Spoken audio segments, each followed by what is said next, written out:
we'll use bakeries for the whole thing, just as a little bakery thing, just to make it easy, but this can apply to anybody.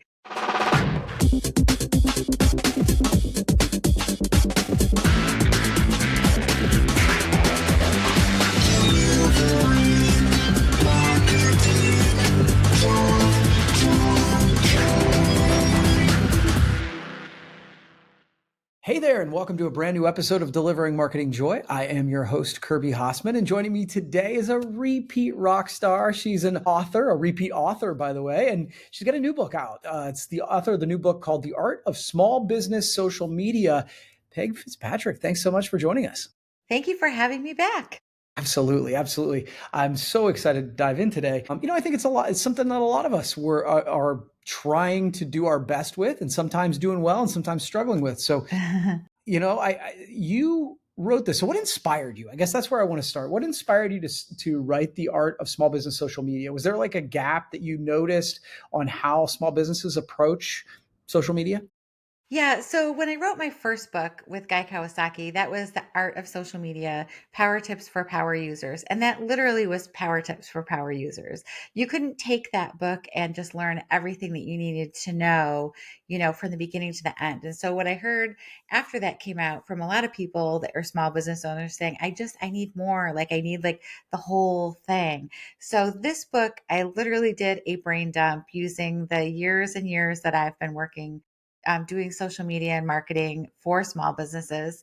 And I've worked with, big companies and small companies and all different kinds of companies. So taking all the expertise, you can take this book and literally go from the beginning of like, what is an online brand and how do I take my business from being like a brick and mortar shop and turning that into a brand that online to like then the end. So it goes through everything. So it's really what people needed was that I don't have a big budget.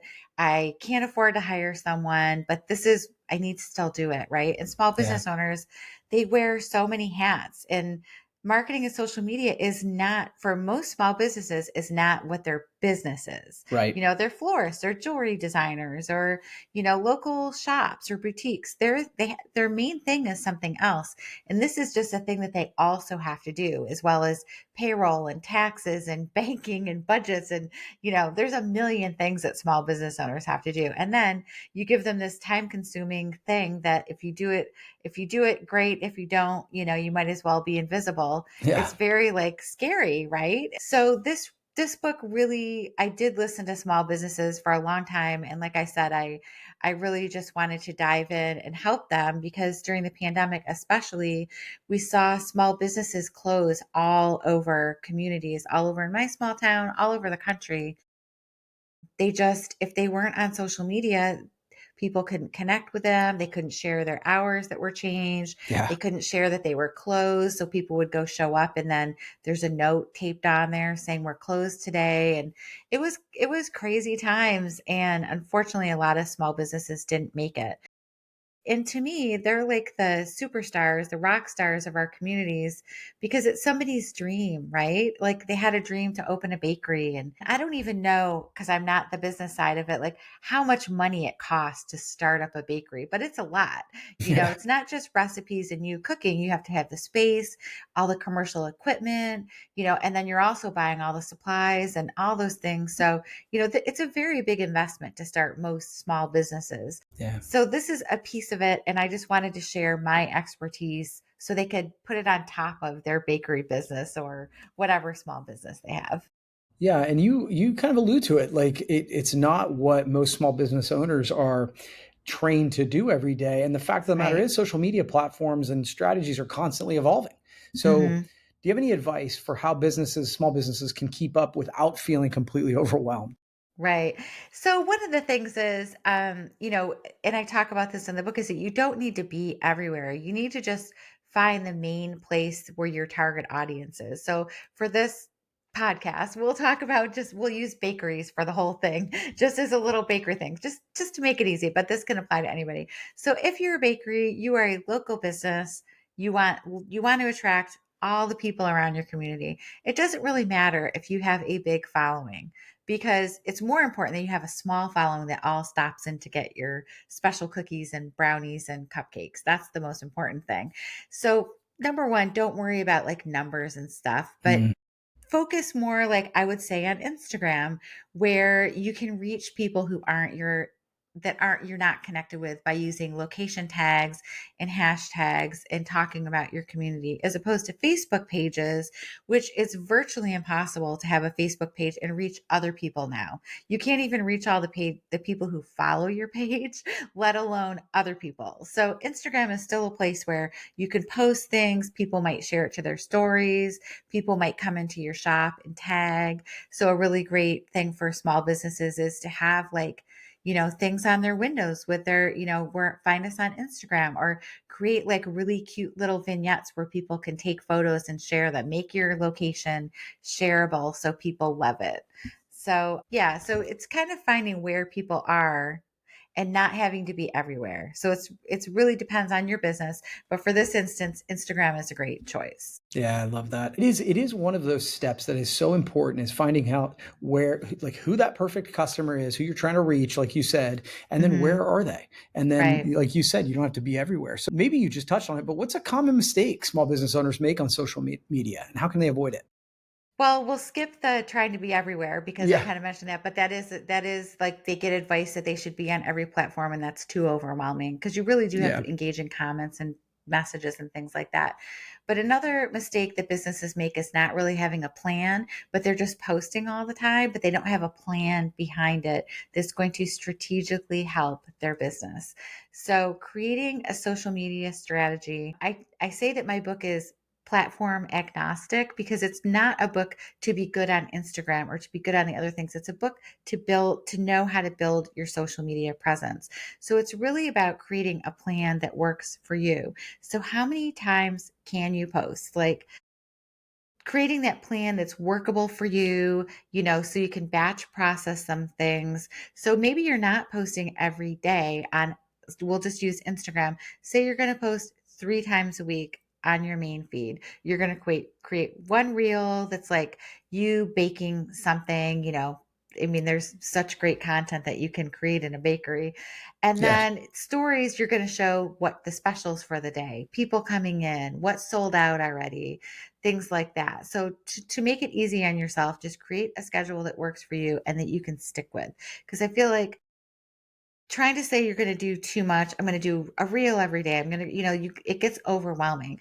So start small and then work your way into doing things so it works. But having that strategic schedule, of just you having an outline for what you're going to post, and create like even a little blueprint, like Mondays you're going to post this, Wednesdays you're going to post this, and Friday you're going to post this, like 3 different kinds of posts, and then just remix them every week. It doesn't have to be starting from scratch all the time, Yeah. even though your baking is.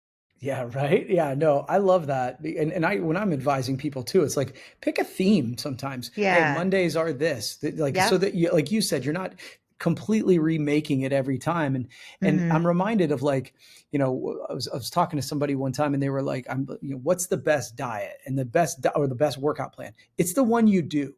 Right? Like, Right. it's the one that you can consistently do. The same is true for a strategy on social media, right? Right.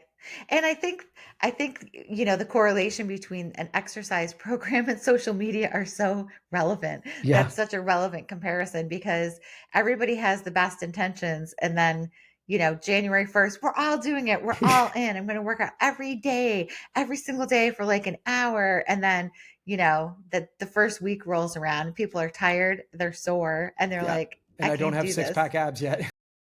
No, because they both take longer than a week. So Yeah. I don't think I've ever heard a better analogy for social media than it really is Yeah. exactly like an exercise plan. So you have to look at it and know, okay, don't bite off more than you can chew. Take it in chunks.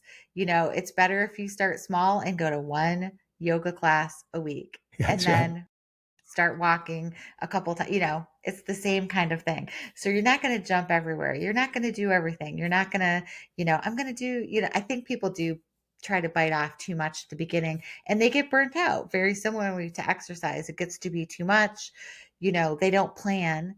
So they don't have time because they're too busy baking things. So that's where like batch processing comes up. So you have your 3 days a week with your themes and you're going to stick on those.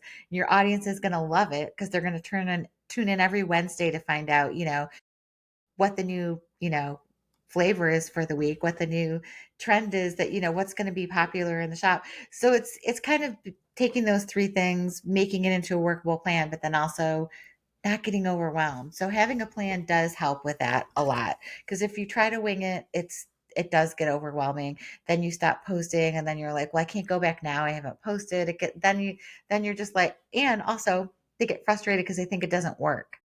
It doesn't work because they tried to do something and it wasn't the right thing, and because somebody else did it or somebody else told them, and then they say, well, it didn't work.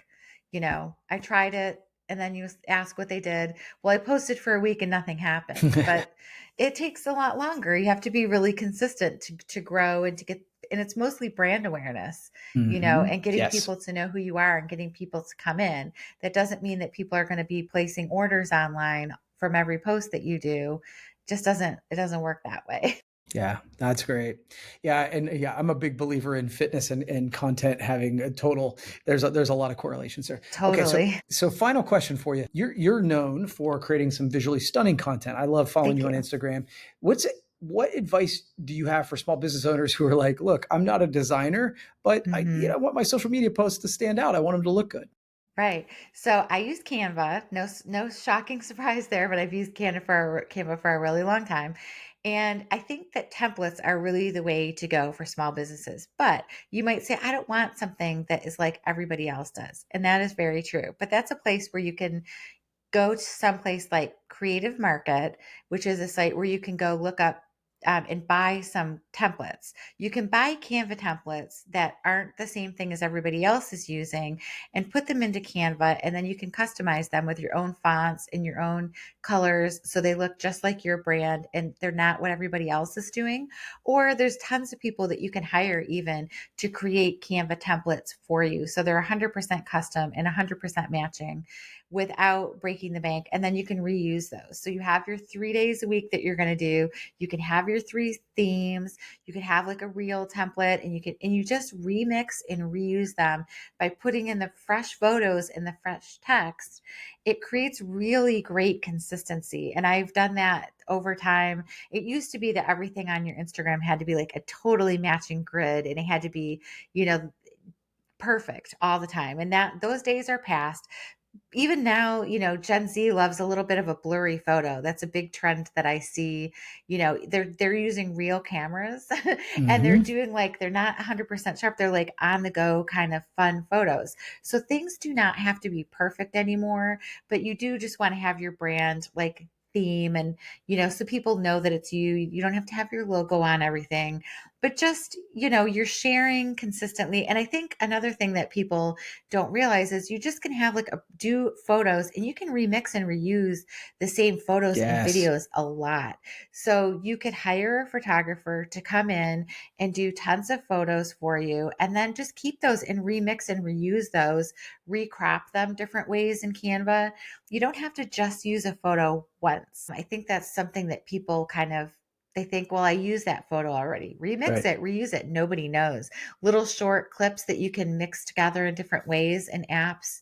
Like you can do that in Canva or like at the CapCut app. There's ways that you can just reuse the same thing, and it just builds consistency. And people need to see you more than one time a lot before they decide to make a purchase. So it reinforces your brand and really shares your story. So if you're someone who isn't really comfortable creating your own content, it's really great just to hire a local photographer.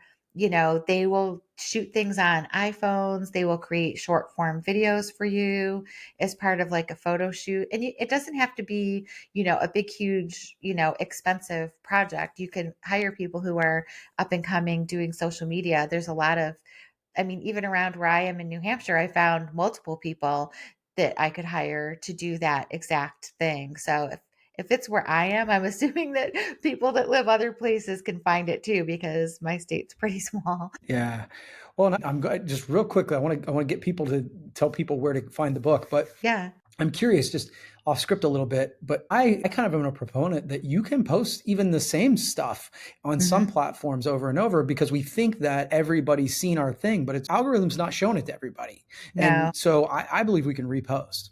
Your take? definitely. Definitely. And I've seen a lot of people do that successfully with things that like went viral or were super popular.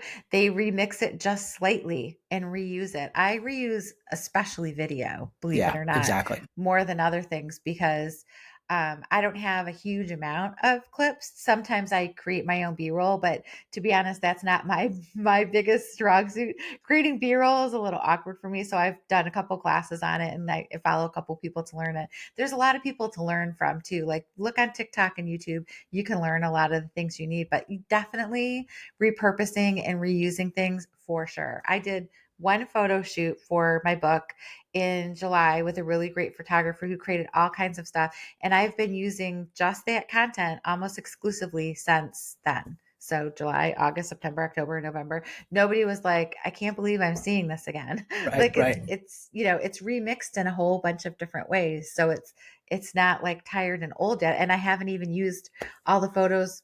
Probably I used all the videos because I think I only had like maybe 10 short videos, but I just reuse them and remix them in other ways. So you could have someone help you do some content and it can go a long way and definitely reuse stuff Yeah, for that's sure. especially if you're intentional and you create a plan. So, Mhm. where can folks find the book? I'm excited for them to do that. Thank you. It is wherever you like to get your books. It's out there in the world now. So, bookshop.org is a website that I love. They support small businesses. You don't have to buy it from you know where unless you want to, Yeah, but it's at small businesses, independent bookstores, and online. Books a Million, bookshop.org, Amazon, like any of the ones, anywhere you like to shop, it's there. So, that's thank awesome. you for asking. Yeah, absolutely. I'm excited. I'm excited. I read the first book that you and Guy Kawasaki wrote, so I have not had a chance to read this, but I cannot wait to check it out. So thank you You so know much for what? taking the time. Email me your address and I'll send you one if you want. I can make that happen for sure. So Okay, thank you so much. cool. It's Yeah, always fun to talk with you, Peg. I would love to do it again sometime. It's been great. definitely. Thank you so much for having me. All right, cool. Well, that's going to wrap up this edition of Delivering Marketing Joy. We'll see you next time.